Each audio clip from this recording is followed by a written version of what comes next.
এ নিয়ে আলোচনার জন্য এই মুহূর্তে রাজশাহীতে আছেন সহকর্মী সাইফুর রহমান রকি, তার সঙ্গে যুক্ত হচ্ছেন জেলার অতিরিক্ত জেলা ম্যাজিস্ট্রেট উম্মে কুলসুম শম্পা। যাচ্ছে আলোচনায় রকি।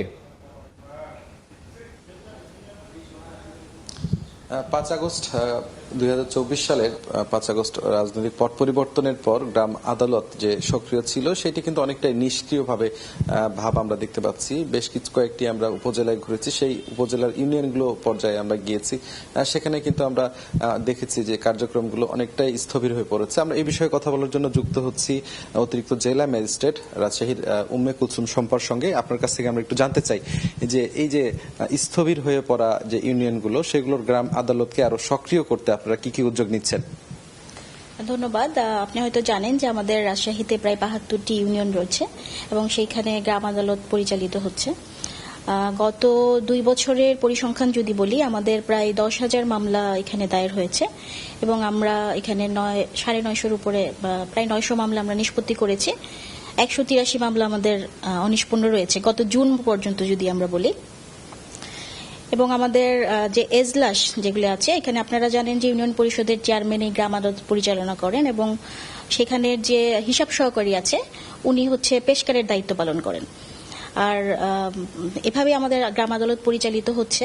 কিন্তু দেখা যাচ্ছে যে অনেক জায়গায় প্যানেল চেয়ারম্যান বর্তমানে দায়িত্বে আছে বা প্রশাসক দায়িত্বে আছে, তারাও গ্রাম আদালত পরিচালনা করছে, আমাদের সেভাবেই নির্দেশনা দেওয়া আছে।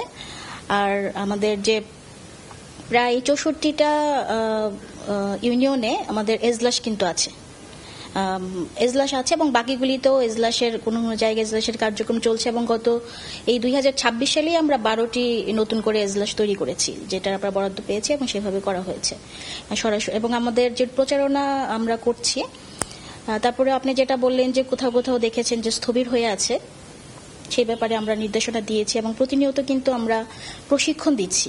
যেমন আমাদের ইউআরটি সদস্য রয়েছে, মানে উপজেলা রিসোর্স সেন্টার যেটা আছে, সেখানে কিন্তু উপজেলা নির্বাহী অফিসার এবং ভারপ্রাপ্ত কর্মকর্তা যে আছেন, সংশ্লিষ্ট থানা সমাজসেবা অফিসার, মহিলা বিষয়ক কর্মকর্তা, ওনারা কিন্তু এখানে এই কমিটিতে আছেন। তাদেরকেও আমরা প্রশিক্ষণ দিচ্ছি এবং আমাদের হিসাব সহকারী যারা আছে তাদেরকে 2 দিন ধরে আমরা প্রশিক্ষণ দিই, 2 দিন বা 3 দিনের প্রশিক্ষণ দেওয়া হয়। এবং ইউনিয়ন পরিষদের যে প্রশাসনিক কর্মকর্তা যারা রয়েছেন তাদেরকেও আমরা গ্রাম আদালত বিষয়ে প্রশিক্ষণ দিচ্ছি। প্রশিক্ষণ কার্যক্রমটা কিন্তু চলমান রয়েছে, এটা প্রতি বছরই প্রশিক্ষণটা হয় এবং সেই প্রশিক্ষণের মাধ্যমে কিন্তু এই গ্রাম আদালতটা আরো সক্রিয় হচ্ছে। যেমন আমরা এই প্রশিক্ষণে আমাদের পুলিশের যে সদস্যবৃন্দ রয়েছেন জেলা পর্যায়ে, আমাদের জেলা জজ স্যারের ওখানে যারা রয়েছেন, সেখান থেকে আমরা লিগ্যাল এইড অফিসার এবং অন্যান্য যে ম্যাজিস্ট্রেট যারা রয়েছেন তাদেরকে দিয়ে আমরা প্রশিক্ষণ কার্যক্রমটা পরিচালনা করি।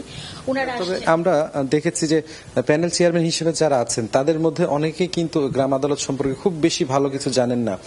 তারা বলছেন যে আমরা আসলে প্রশিক্ষণ নিয়ে আরো দক্ষ হচ্ছি। আসলে এই জায়গায় অনেক কিছু ঘাটতি হচ্ছে কিনা, কারণ আমরা সাপ্তাহিক যে 1 বার বা 2 বার করে যে বিচার হওয়ার কথা সপ্তাহে, সেটি কিন্তু অনেক ইউনিয়ন পরিষদে হচ্ছে না। সেই বিষয়গুলো আপনারা নজরে আনছেন কিনা? হ্যাঁ, আমরা এগুলিও নজরে আনছি। আমরা প্রতিনিয়ত পরিদর্শনে যাচ্ছি যে কোথায় কোথায় গ্রাম আদালতটা পরিচালিত ঠিকমতো হচ্ছে না। সেইখানে কোথাও যদি আমরা এরকম পাই যে তারা প্রত্যেক সপ্তাহে তাদের যে গ্রাম আদালতটা বসার কথা সেভাবে তারা বসছে কিনা, এবং দেখা যায় যে যারা প্যানেল চেয়ারম্যান আছেন তারা হয়তো মানে ঠিকমতো করছে না, এরকম 2-1 জায়গা থেকে আমাদের কাছে এসেছে যে গ্রাম আদালতটা সেভাবে হচ্ছে না। কিন্তু তাদেরকে আমরা ডেকে নিয়ে প্রতিনিয়ত যাতে প্রত্যেক সপ্তাহে তাদের যে ডেট আছে সেই ডেটে যাতে শুনানিটা হয়, এটা কিন্তু আমরা মনিটরিং করছি এবং মনিটরিং কার্যক্রমটা কিন্তু আমরা জোরদার, মানে আমরা খুব সক্রিয়ভাবে এই মনিটরিংটা করছি। আমাদের বিভাগীয় কমিশনার স্যারের নির্দেশনা রয়েছে, আমাদের জেলা প্রশাসক স্যারের যে নির্দেশনা, সেই নির্দেশনা আমরা কিন্তু তাদেরকে দিচ্ছি এবং গ্রাম আদালতে এসে যাতে কেউ ফিরে না যায় এটা কিন্তু নিশ্চিত করা হচ্ছে। গ্রাম আদালতে এসে যারা সংক্ষুব্ধ ব্যক্তি, যারা রায়ে সংক্ষুব্ধ হচ্ছেন, তারা আসলে কি করতে পারেন, এই বিষয়ে কিছু বলবেন? গ্রাম আদালতে আপনারা জানেন যে 5 সদস্য বিশিষ্ট এই আদালতটা গঠন করা হয়। সেই 5 সদস্যের মধ্যে যদি যখন একপাক্ষিক যদি বিচার হয় যে হয়তো বিবাদী পক্ষ আসলো না, সেক্ষেত্রে একরকম বিচার হতে পারে যে একপাক্ষিক বিচারের ক্ষেত্রে উনি আদালতে আসতে পারে, বা যখন 2 পক্ষই থাকে সেক্ষেত্রে কিন্তু এই 5-এর মধ্যে একটা রেশিও হয়। সেই রেশিও অনুযায়ী যদি তাদের সুযোগ থাকে তাহলে কিন্তু তারা আমাদের জেলা জজ স্যারের এখানে কিন্তু এই মামলাটা আপিল করতে পারবে। ধন্যবাদ আমাদের সঙ্গে এতক্ষণ যুক্ত থাকার জন্য। আপনারা দেখলেন তিনি আসলে নানা পরামর্শ দিচ্ছিলেন এবং এই পরামর্শগুলো আসলে মেনে আগামীতে আসলে গ্রাম আদালত পরিচালনা করা হলে এই স্বচ্ছতা, জবাবদিহিতা, পাশাপাশি এর যে গতি সেটি আরো বেশি হবে, এমনটাই আসলে তিনি বলছিলেন। তো এই ছিল আমার কাছে রাজশাহী থেকে এখন পর্যন্ত সর্বশেষ। রাজশাহীতে স্থবির গ্রাম আদালতের কার্যক্রম এ নিয়ে সহকর্মী সাইফুর রহমান রকির সঙ্গে আলোচনায় যুক্ত ছিলেন অতিরিক্ত জেলা ম্যাজিস্ট্রেট উম্মে কুলসুম শম্পা।